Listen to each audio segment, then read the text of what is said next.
নমস্কার, আমি মিলি সরকার Bengali urban kitchen থেকে বলছি। আমার ইউটিউব ফ্যামিলির সকল দর্শক বন্ধুরা কাছে দূরে যেখানে যে আছেন সবাইকে অনেক অনেক প্রীতি ও শুভেচ্ছা জানিয়ে শুরু করছি আজকে আমার রেসিপি। আজকে আমি বানাচ্ছি ফ্রাইড রাইস। এখন শীতের সময় বাজারে প্রচুর সবজি উঠেছে আর বছর শেষ শীতও পড়েছে। এই সময় অনেকেই ঘরে পার্টি করছেন, তারা অনেক ভালো ভালো ডিশ তৈরি করছেন। সেই সব পার্টিতে এইরকমভাবে খুব সহজেই আপনারা ঘরে তৈরি করতে পারেন ভেজিটেবলস ফ্রাইড রাইস, যেটা এই শীতের সবজি দিয়ে আমি তৈরি করেছি।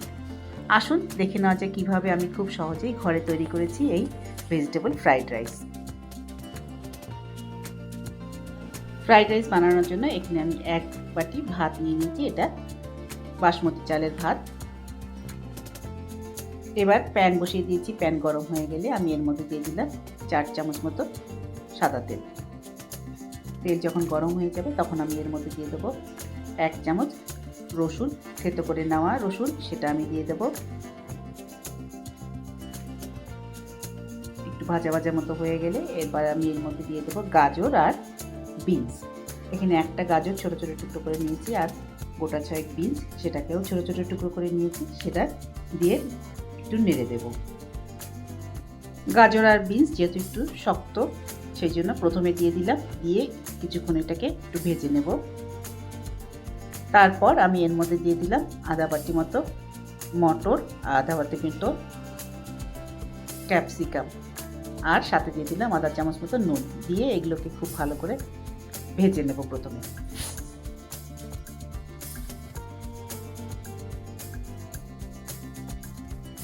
সবজিগুলো যখন একটু ভাজা ভাজা মতো হয়ে যাবে এরপর আমি এর মধ্যে দিয়ে দেব ভাত, যেটা আমি রান্না করে রেখেছিলাম, সেই ঝরঝরে ভাতটা আমি সবটাই দিয়ে দিচ্ছি।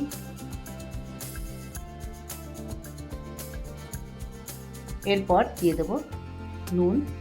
আগে সবজিতেও নুন দিয়েছি, সেই জন্য একটু হিসেব করে নুন দিতে হবে। এখানে আমি আধা চামচ মতো নুন দিলাম। নুনটা আপনি নিজের স্বাদ অনুসারে কম বেশি করে নেবেন। দেওয়ার পর খুব ভালো করে নেড়ে দেব।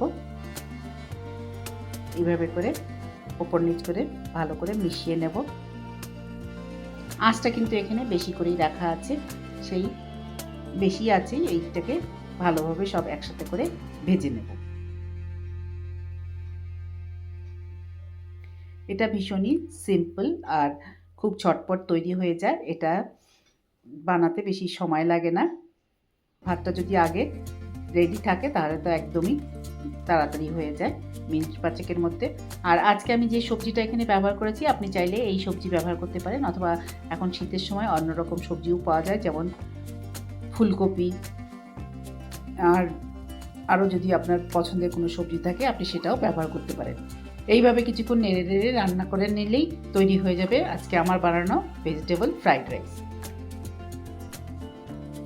এইরকম ভেজিটেবল ফ্রাইড রাইস আপনি ভেজ নন ভেজ যে কোনো জিনিসের সঙ্গেই সার্ভ করতে পারেন।